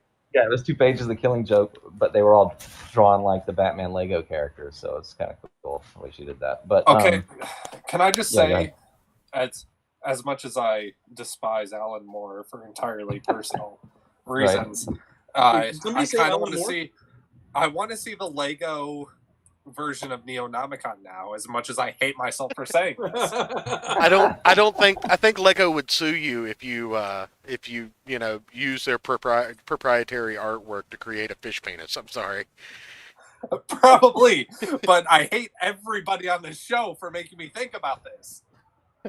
it's funny. Ayrton, we were doing an Alan Moore month because he's such a storied comic creator, and he's got Right. such a volume of work that you can literally just dive into it and do an entire year worth of programming on him. So we just dedicated a month to him, and I made the mistake of allowing Ayrton to pick what book we were going to review, and Neonomicon came up, and I was like, "Are you sure?" Because of the name. I didn't. All I saw was the name and his list of shit, and I was like, "Oh, okay, it's probably going to be some weird, like occult shit." That sounds. It was, wasn't it? It was very weird, and it was very occult. Lots of snake gods, right? No, fish gods with fish penises. Oh, fish gods. Okay. Yeah, there was a lot of fish rape in these here books. It was Now, not. anybody listening, if you can draw Lego characters and feel like reading part of Neonomicon, I would love to see that. As much as I hate myself for this, Spam somebody do it. spam please. Ayrton DMs on Twitter with fish penises, guys, in the Lego format. Yeah, as long as they're made out of Legos. If it's any other kind of fish penis, you're getting blocked.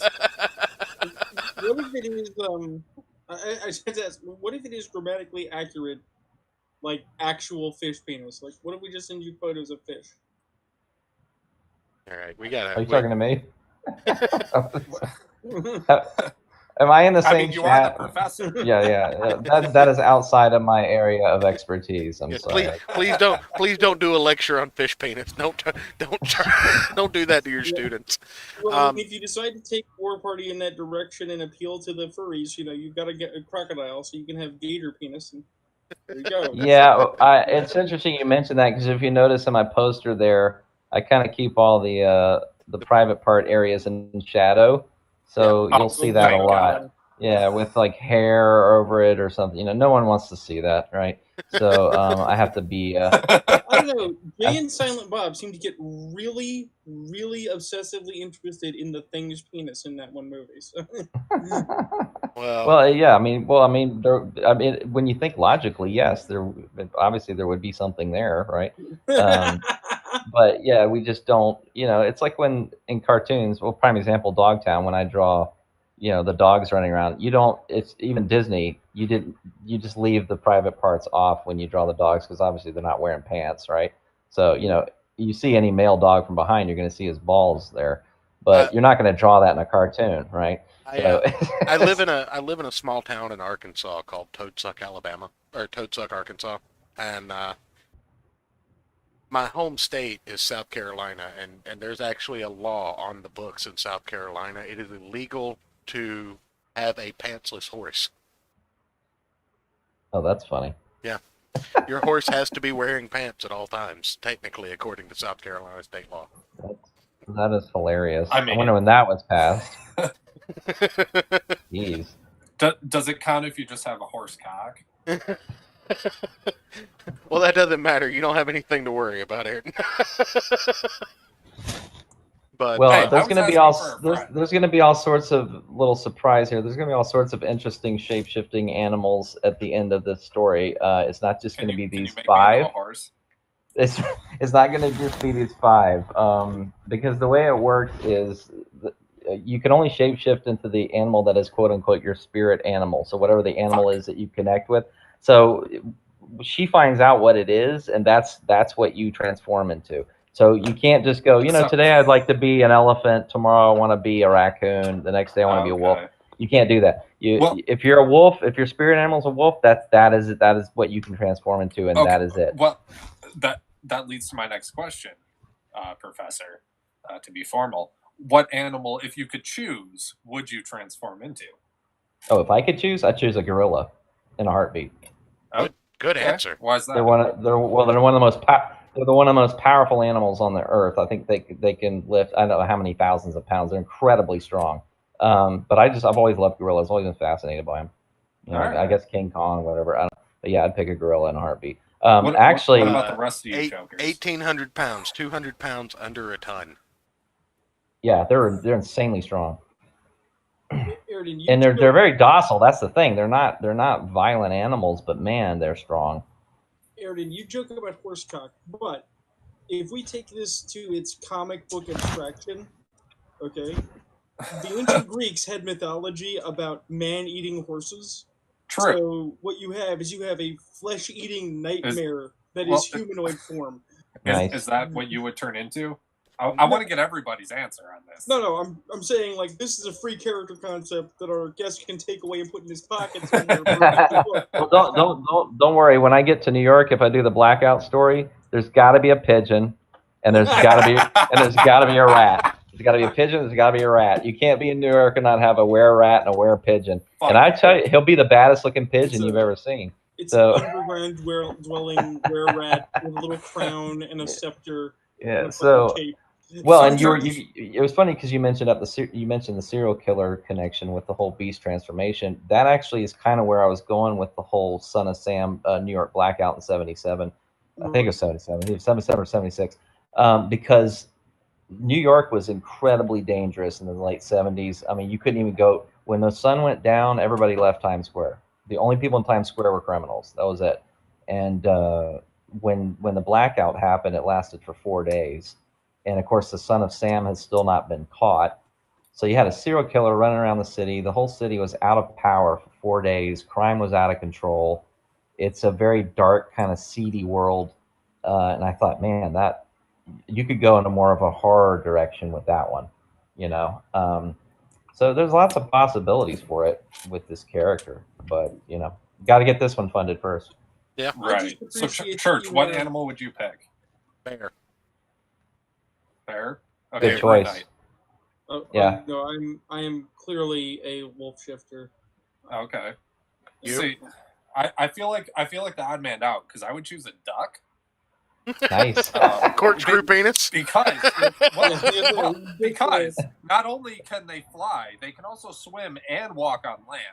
You know, that's Yeah, all three versatile. motherfuckers. Hmm. And they have the largest Well, penis plus, you to think- body size ratio in the But also, you think a duck would be wimpy? It wouldn't be wimpy. He'd be No. bad looking. I mean, no, that's ducks the are like thing. raping bitches I'll and like take fucking any- each other up. I'll take any animal. I could take any animal and make him into a bad looking were person. You know, you can take anything. The thing about a bear, which is great, and this is something interesting about this character, he's the oldest brother, but he's kind of a gentle guy. You know, he's a big bear of a man. You know, kind of a big kind of Ben Grimm kind of guy.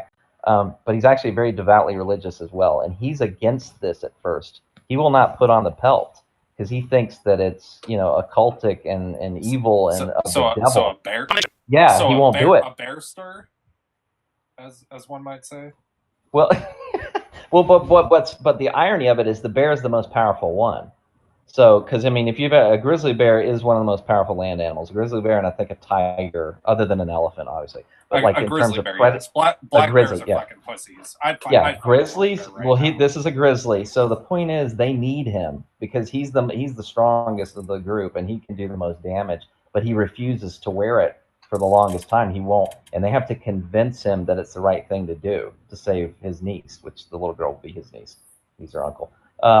So Okay. I put a little conflict in there with him to make it a little more interesting. Not all these guys want to do this or believe in this. They think, you know, some of them think this is I'm gonna go to hell if I do this. It's like making a deal with the devil or something.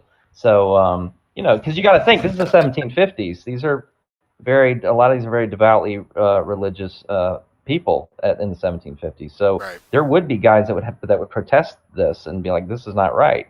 You know, and I think I have like the alligator guy, the scoundrel dude that's the alligator. He pulls up a Bible verse about where God commanded in the Old Testament a bear to go eat these boys that wouldn't leave this old man alone. It's that story. There's actually a story in the Bible where apparently these boys were picking on this old man. They wouldn't leave him alone, so he calls a bear out of the woods. It comes and eats them. So he kind of uses that to win him over. So that'd be funny.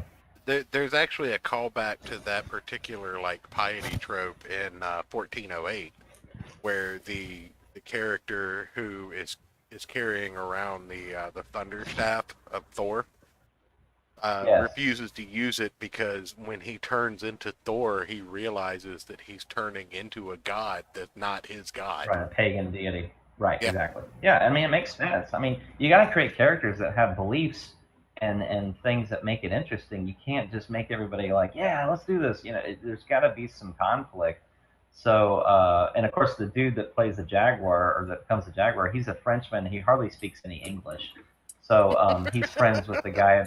Fucking French. Yes, they're always making jokes about him and stuff, and they don't trust him all the time. But he's kind of the funny.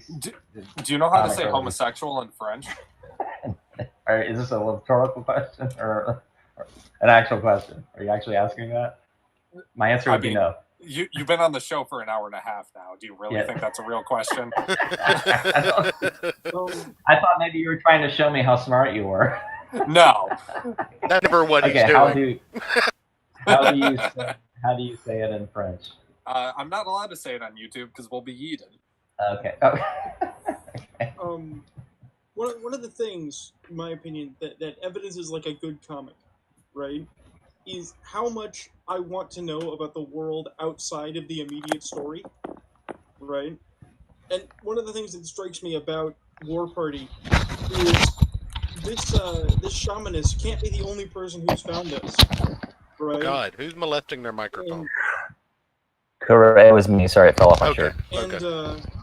And you have a jaguar, man, and my brain instantly goes like, wait, does this mean like Cortez and the conquistadors fought like actual jaguar men in South America? Because that'd be freaking tight. Yeah, well, what it is she is from a tribe. It's the only tribe that has this secret anymore. So Right, yes, no, there are it's- others. It's not just her, but she has tapped into a source of power that none of the others have. So while there are other shapeshifters in her tribe, she actually can transform without donning a pelt, and she's also the source of power to make the transformation. In other words, they can't transform without her, and they can't turn back without her. She's Right. the vital component. I'm just saying, like, in my brain, my brain goes like, well, if this was like 100 years previous, what other things have Oh, happened yeah, that yeah. we didn't know about? And Well, that's yeah, one of the I mean, things, you know? you could take it through. Yeah, I mean, you could take this concept. Once you put things in the past, you're pretty much free to sort of experiment. I love putting things in the past because it automatically the world becomes more interesting, in my opinion. It's very hard to make the modern day interesting. It really is. But you take something, you know, even 50, 60 years in the past, or you go 100, 150, 200 years, it gets so interesting because it's such a different world that you almost feel like you're on another planet. Like, it's just not anything like the world we live in today, especially pre-colonial America, where everyone's running around. There's no rules. It's really wild and dangerous. And it was a nasty, brutal I can war. only get so erect. I was gonna say, like, what kind of amalgamation of animals would you have going up against Nazi Germany in World War II? That would. Well, be the great. problem is I have to find a way to keep it hidden throughout history, so it just goes down as legend and nobody believes it. In other words, there's no evidence of it because obviously I don't want to screw with it to the point where it changes the future.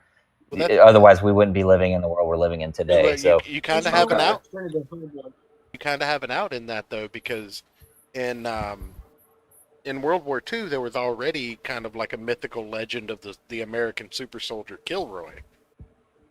Right. So, yeah, that's true. Well, and the thing is, you know, who would believe this anyway? So if you can, what my goal was, especially with this one, is if everyone who witnessed it is either killed or basically just discredited, it could go down as some sort of legendary event that just was made up by the natives, so to speak, or made up by the Native Americans. And of course, the Europeans would just throw it out and be like, "Well, that's just nonsense." You kind of like Bigfoot, you know, it's just nonsense. They're not seeing anything. That's kind of how I will handle it, so that way it doesn't mess with American history at all. I you know, not to overstep my bounds because I'm a drunk idiot, but there's the legend. There's the what was it? The Bell UFO. Right. That was found in Pennsylvania, whatever, that was supposed to be like a Nazi craft. I mean, you can always write some weird shit like that into it to explain. Yeah. Well, yeah, and there's lots of things that you know, you could say, well, that did happen, but they basically just discredited it, and everybody just said, nah, this, you know, it's nonsense. Yeah. And that's kind of how I'll have to handle it. I'll probably have to kill most of the people that witness it anyways, just to make sure, you know, there's no, dead men tell no tales, right? Members of the Nazi Party in a fictional book. My thing would be like, this is going to sound really awful. Nazis are dumb. Nazis are dumb, like in a political sense. Not like, oh, let's get serious. No. Oh. Nazis as a trope are boring as shit. Well, they've been overused. Real quick, they've been overused. Real quick, Rune Knight. Don Chen has the answer. It's the black belt hamsters versus Nazis. My brain. God, hold on. I'm sorry, I need to disrail this show. I got a Twitter notification. Delta Spurg Force, fuck you. He replied to the show tweet, tagging me in it, with a stuffed whale penis for $6,000 available for sale online. And I just want to say fuck you repeatedly. Yes, but he didn't DM you, so you can't block him. Stuffed whale penis. Huh? He didn't DM you, so you can't block him. What? God damn it! What I Fuck. find infinitely more interesting, if you've never heard of this bit of history and mythology that is real, is during World War One, the barrage was so powerful, right, that it actually disrupted animal life in regions that had never known human contact, right? And freaking super wolves ran down out of the woods into the trenches and were eating soldiers. Wow. Well, yeah. I mean, there's the whole thing about Black Shuck. If you know anything about him, Oh yeah. the wolf that ran into the church. I believe it was in the 1600s, and a church in Scotland, and this wolf ran up, killed the priest at the altar, and then ran throughout the church and attacked several people in the church, killed them, then ran to the door, and they said his paws were like blazing on fire, and this wolf clawed the side of the door. And to this day, when you go to that church, you can look this up online, they have these photographs of this door, and it's got these burned claw marks. And Black Shuck this event was mentioned in the newspaper at the time around England, and it was considered an actual event that had happened. And the church burned down, by the way. He knocked over like the altar and it caught on fire. It's like this whole legend and they said this dog was a demon and it wasn't really a dog and all this sort of thing. But that's where the whole legend of Black Shuck came from. He was basically like the first sort of documented werewolf. That's kind of what I'm getting at is World War One is so fantastically insane and so spotty in a lot of its reporting. You could totally have a superpowered werewolf story, a superpowered shifter story in World War One, with guys in trenches getting shifter powers or having. Oh, totally, yeah. And nobody would question it. They'd just say it's another never happened story from guys with shell shock. You know. Right, yeah, definitely. I mean, yeah, there's a lot of possibilities with it. And I'm not saying it's like the most original thing in the world. It's just you take things that have been done before and you just put them in a new setting with a new spin on it. And ultimately, what matters is the characters in the story anyways. You can tell any story that's been told before if you make the characters interesting and sympathetic. And, I mean, that's the problem with most movies today. People don't care about the characters. We talked about that briefly when we were talking about Oh Brother, Where Art Thou on a previous show. A lot of people have no idea where, where that story comes from, and it's the Odyssey. I mean, it's Homer's The Odyssey. Right. But it's comedic. Don Chen in the chat just looked at the Indiegogo page. Nice work, Justin. The black and white poster art is amazing. Did you read a lot of Bernie Wrightson comics back in the day? Yes, he did. Yeah, there you go. Wow, that's a compliment. Thank you. Yeah, I mean, he's an art god to me. I mean, I'm sorry he's gone. I'm not sure how familiar you are with the great Don Chen, the creator of Parody Press, Adolescent Radioactive Black Belt Hamsters. Yes, great friend of the show. I think Ethan was talking about. Was it Ethan talking about or somebody was talking on a stream about him and the Ninja Turtles, the hamsters and the turtles having a spin-off or something. Well, he was gonna do cool. he was gonna do a Cyber Frog hamster crossover, but Dynamite kind of because they own the rights to the hamsters right now. Okay, so he doesn't own the rights. Dang, that's a shame. Unfortunately, but he is working on a reboot of a former property Parody Press called X-Farce, which is it's a parody of X-Force featuring cable TV. Which, by the way, okay, I'm bringing this up now, Church. Yeah. I'm going to beat you to backing this one. Oh, you're throwing down the gauntlet. That's what you're doing. I am. Don. Do it, brother. You better DM me on Twitter. No, don't give him a heads up. No, Don's great. He's the most wholesome man in comics. He's gonna give me a heads up, and he better not. I'm gonna have like 27 alarms set. I'm gonna be sitting there refreshing the page like constantly until it's ready. I'm gonna beat you. I don't think so. You're never gonna get. He's salty because I'm gonna bring on the hurt. we were in a race to back a book called Galactic Rodents and we're really big fans of anthropomorphic characters on this channel. So Yeah, I see that. when Galactic Rodents and Mayhem came on, I was backer number 1 on that book. And, because because Indiegogo wouldn't load on my phone while I was at work because it was being a bitch, and I had to like go outside out of the building, like walk Excuses. across the parking lot until I had enough Excuses. signal to be able to load it. Fuck you.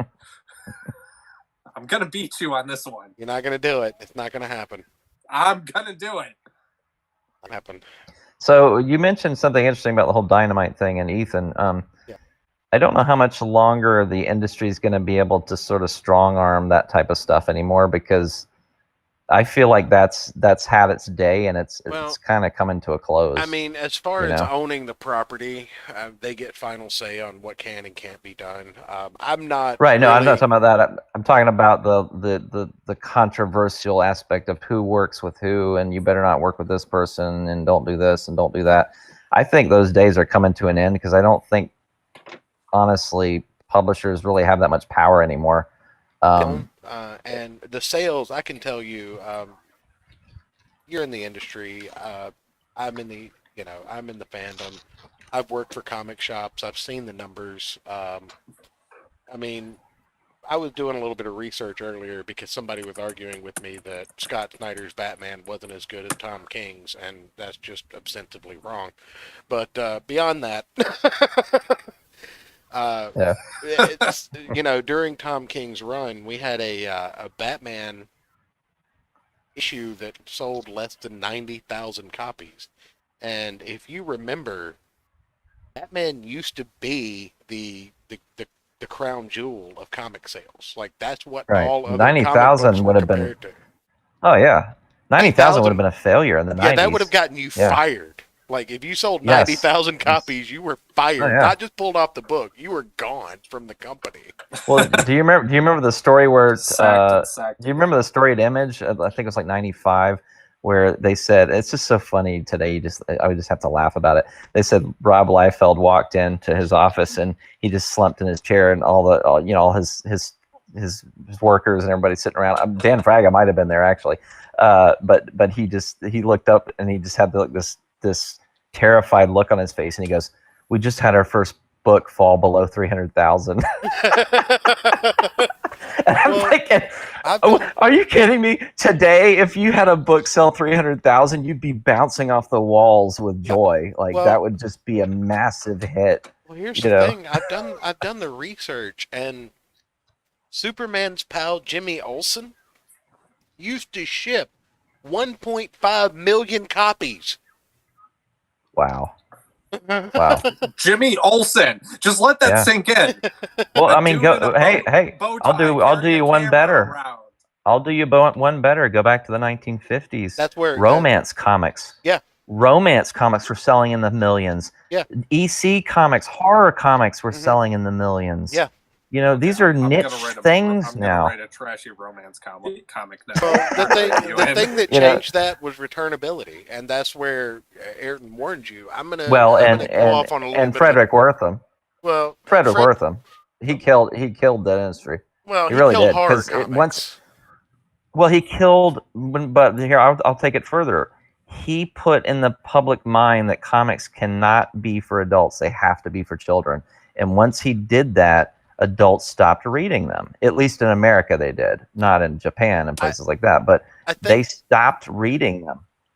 I think that's twofold, though. I think that Frederick Wortham did a lot of damage to the industry, but without him, Stan Lee would have never risen to the greatness that he did, because Stan Lee That was is given true. the opportunity to buck the Comic Code Authority, and without the Comic Code Authority, he would have just been another editor.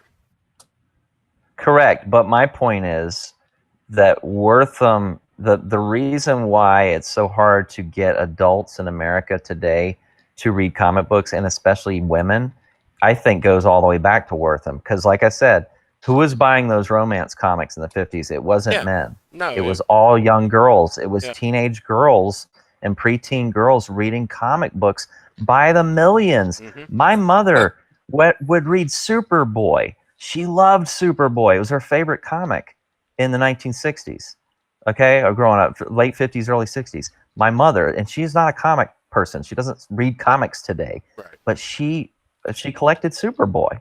Yeah, so that's my point. Is something shifted after all of that? Well, part Mike- of that is Go ahead. part of that's the partisan nature of marketing. We buy into that whole boys wear blue, girls wear pink bullshit. It's not even that, oh, girls read comics too, therefore we need to make girl comics. It's the assumption that girls don't read action comics. And they do. If you just make Right. good comics, then the women that are into it would just buy comics. But it's even further than that. It's the medium itself. Because here's the thing: like, my wife will watch Umbrella Academy, right? She Yeah, loves it. Mine too. But she wouldn't read it in a comic book. Yeah. Even if I said, this is great, read it. That's my point. How many people will watch Walking Dead, but they will never read the book? They will not do it because it's a comic How many book. people watch so- Walking Dead and don't Well- even know it's a comic book? It's a question. Or The Boys, or, Yeah. all these. That's because reading is hard. This is also why. This There's is like also words why and shit. I don't understand the industry. Like, I've talked to insiders like yourself before. Specifically, I talked to Vinny Tortomella, off book a bit about why does the industry do these things in this way, and he gave me his answer, and it was a qualitative answer, but I can't understand leaving money on the table. You're a business. You want to make money. Don here has the radioactive hamsters. That's great. Ethan wants to do a crossover. That's great. These are both things that have fan bases that will voraciously buy this thing, right? That is Right. It makes its own money. And At Dynamite least the says no. investment. And Dynamite says no. It's like, are you not a company? Do you not like to make money? I thought you loved money. I thought you loved rolling around in swinkles of money. Why would you not sanction that and just let the artists and the authors do their thing? Well, they're afraid of the Twitter mob. That's really what it all has to, what it all comes down to. It's companies are just as concerned now with image as they are with profit. Maybe in some cases more concerned with image than profit, and that's the thing problem. is that logically, and that's my problem, I suppose, is I'm trying to be logical. If it makes its investment back and then some, it doesn't matter what the Twitter mob says, because at the end of the day, your bottom line is the money line. You're a business for money. Yeah, But they're CRT. they're afraid of the boycott though. They're afraid of being labeled something that they don't want to be labeled. By people that don't buy there's- comic books. There is a currency in social media status that has nothing to do with money, and it is your reputation. And companies can't afford to have their reputation tarnished. They'll pass up profit to maintain that reputation, even if it brings a company down. They'll be able to say, well, as the ship is sinking, we're not racists, we're not bigots, See, we're and that's- woke, and Yeah, we're drowning. That's what look they'll at do. my Biden See, sign. Don't well- burn my house down. See, and that's the problem. These people, quote unquote, ruining their reputation on Twitter and goddamn Tumblr, which, by the way, biggest problem in the multiverse, Tumblr. They're not the ones reading comics. If you want to make a successful company, make shit that doesn't suck. Fire Tom King, get rid of all those people with multicolored hair and mental issues, and just write good comics and get good artists and good letterers. That's an understated part of creating comics that we talk about a lot. And that's all you have to do. Who cares about your reputation? Your reputation's getting more ruined by kowtowing to the internet mob that's like 4 people complaining on the internet instead of the people that actually want to read and buy your comics. But the problem is now, and I think Ethan nailed it, that once AT&T bought Warner Brothers and once Disney bought Marvel, those companies are not the cottage industries anymore they used to be. They used to be, they were publishers, but they were evil. Well, but the point is, when you get that big, when you get sucked into the machine, become like part of the Borg, so to speak, you can't have free ideas anymore. It's over. So the point is, the only place you're going to get free ideas is Comicsgate, is original creators going out who are completely free. We can do whatever the heck we want. Trust me, this book is dripping with toxic masculinity, and I'm proud of it. You know, so Great. my point is, but you know what else? I got a strong, beautiful. I have a strong, beautiful female lead, but she's sexy, she's strong, but she's also feminine. She's a woman, and she treats men with respect. And she's I'm gonna really say something controversial. Okay, go for it. She's nurturing. Oh my God. What? Oh, wait. Oh a woman my can God! be nurturing? Are you serious? A woman can be nurturing? Wait, that's not a strong woman. Isn't it supposed to be a man and with breasts? No, she is when this guy's wounded, she's tending to his wounds. She's nursing him back to health. She's helping him, but she's also powerful and she's strong. So the point is, you can write powerful female characters without writing men as women, which is what they're doing now. Well, look, you said you're a kid intellectually of the 80s. Let's name drop one of the greatest strong female protagonists. Ellen Ripley. Yep. Yes, but no. I was going to say in animation, Tarna. Oh, yeah. I love Tarna. She's Clint Eastwood. Yeah. She's female Clint Eastwood. My grandmother grew up on, the female Western heroes. She big into the Native American and the Western culture, and she was always big on like Calamity Janes and all of those like female sharpshooters and things of that nature. And I would pick her up comic books for Winona Earp. My grandmother on my father's side read Archie comics growing up. Mm-hmm. So, I mean, there have been women representation in comics. There have been minority representation in comics since the dawn of time. The difference is that nowadays it's so forced it doesn't feel natural. Well, it's not just that, too. They have to take down the male characters to elevate the female. In other words, you have to make the men stupid or villains, or she has to berate the male characters in order to make her look good. Which is actually, when you think about it, it's an insult to the female character, because what you're saying is she can't really stand on her own merits, so we have to take down everyone around her a peg to elevate her. And what's worse is it's totally nonsensical. And, the thing is, like, I've made this argument 1,000 times, and I keep getting called a bigot for it, but the thing is, like, the argument stands that if you want to create new and exciting characters of people of color or females or female people of color or whatever, then do it. But if you have to coattail them on to the identity of an existing character, the only exception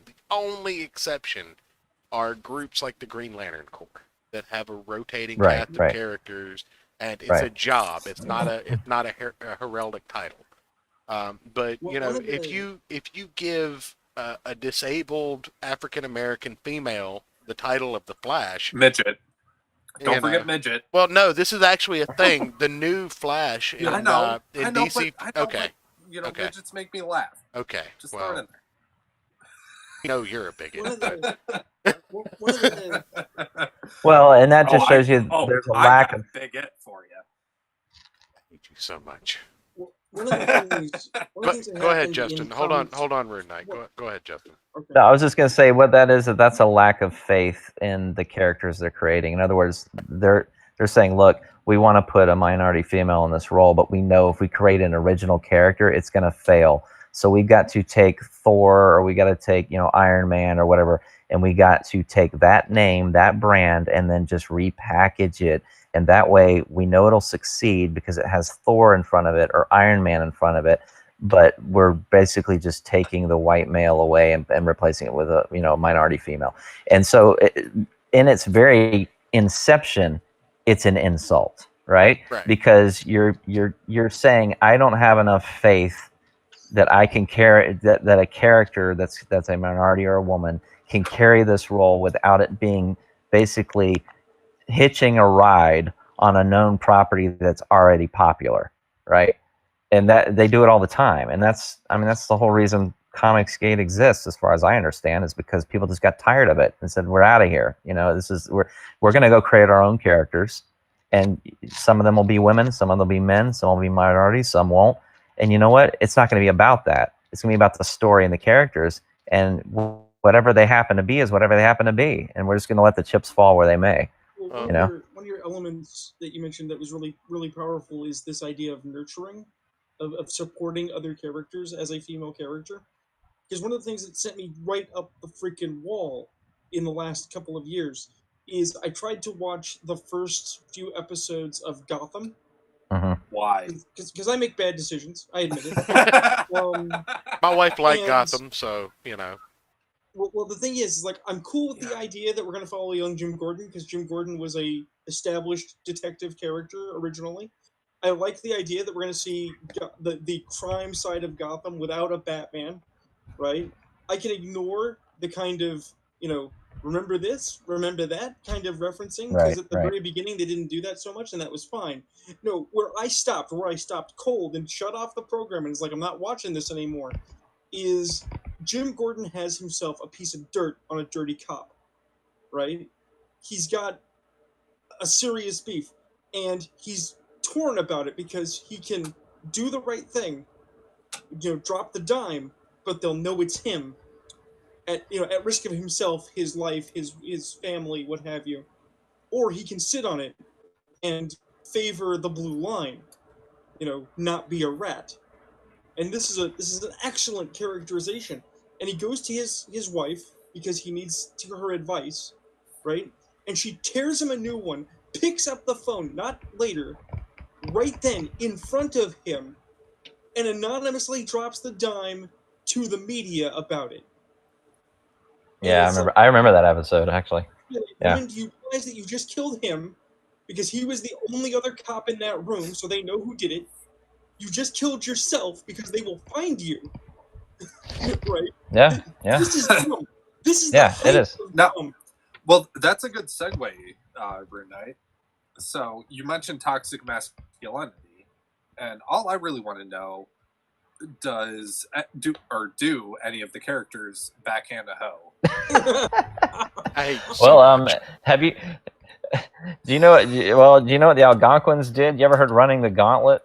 Ugh, Anything yeah, like whenever a train.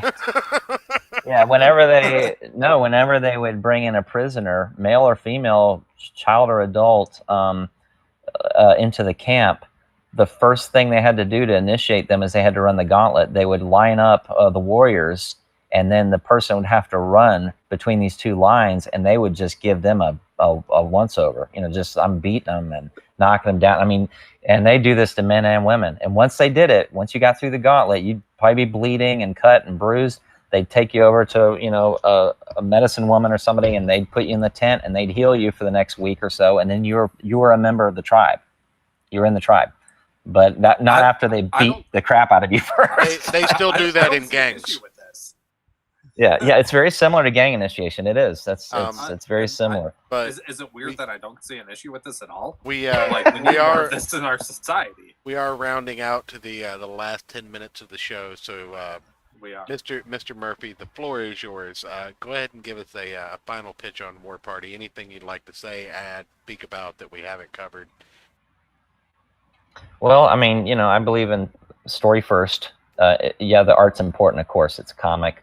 But I really try to write stories that say something and entertain you and pull you in. I try to make interesting characters, first and foremost. So if anyone's concerned about story quality, obviously you can see the art and you can judge for yourself if you think the art's quality. But a lot of the things people worry about when they want to back a book is it going to be a good read? It may look great, but I may be completely disappointed when I read it. If I can offer any reassurance, Peter Laird gave me a Xeric Award for Claiborne back when they were still giving Xeric Awards. So, and it was based on the writing mostly, more than the art. And it's won some awards and things like that back then. So, I am a seasoned writer. I try to really focus on story and characterization as much as I can to tell a good story. So if there's any concerns about the story, my goal is to make it as high quality as the art. and not cut any corners with respect to that. So yeah, just support it. Appreciate any support anybody can offer. You know, if you want to just do the $25 pledge just to try it out, it's a great deal. You're talking 6 books for $25. Can't beat that, right?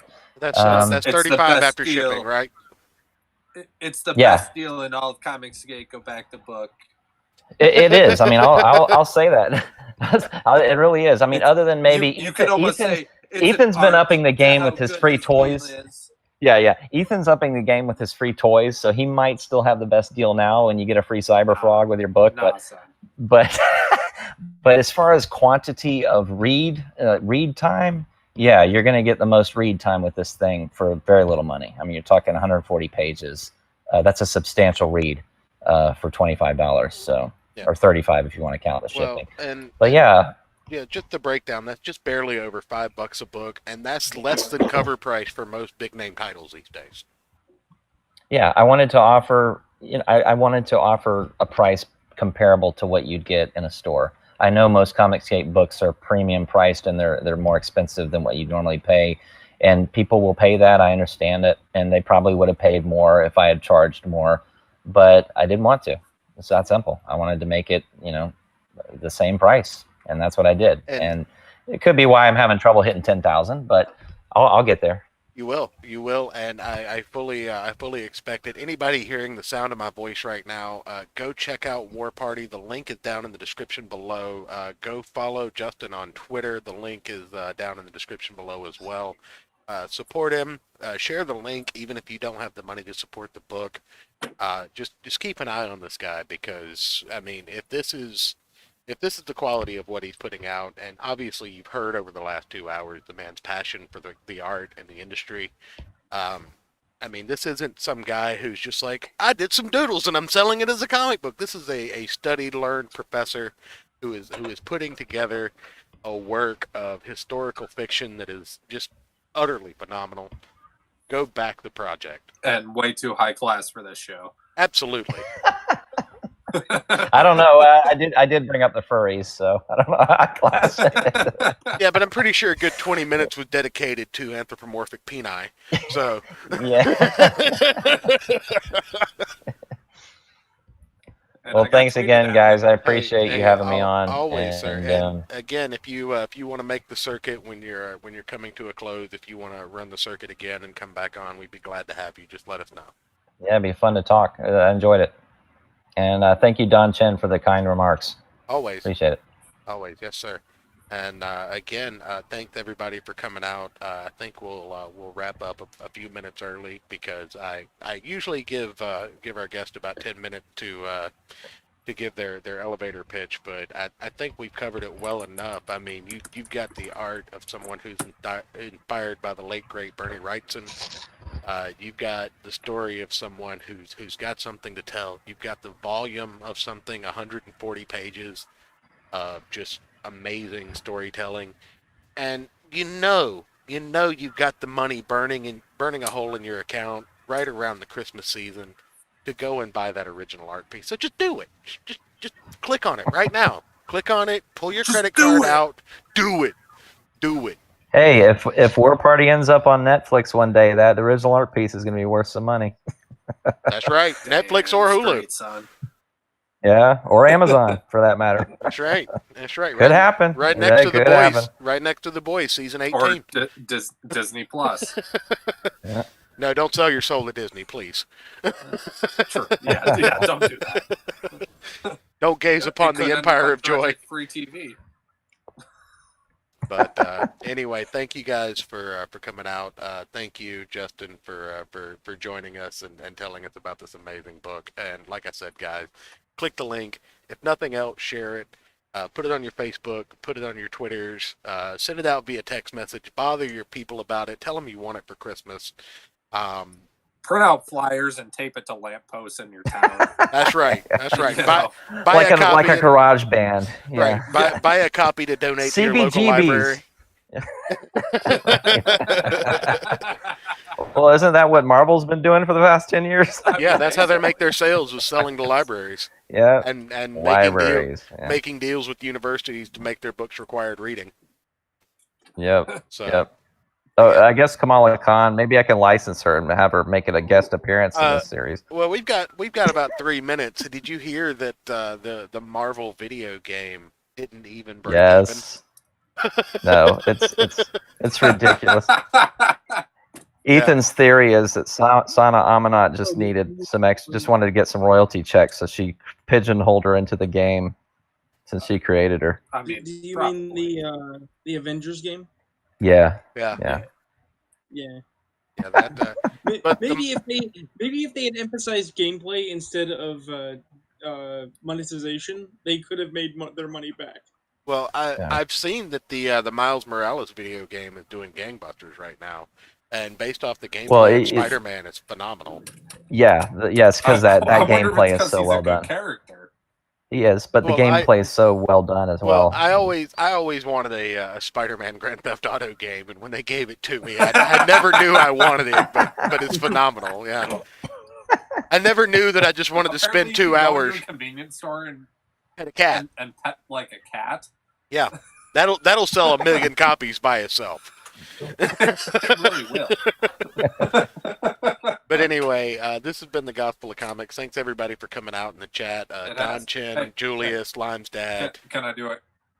Can Go I ahead. do a quick plug? Absolutely. All right. Okay. No music talk tomorrow. That'll be next Sunday. But look out! I should have a new video coming out in the next couple days. Ayrton's going to be playing a Little mandolin. teaser. No, I don't have one yet. I need to buy one. Anyway, thank you guys again. Thank you, Justin, for coming on, and we will. Thanks we'll for see having you me. guys Thanks next a lot, time. buddy. Ayrton, get us out of here. Great talking. Have a good one. Good night, everybody. Good night, guys. And we're done.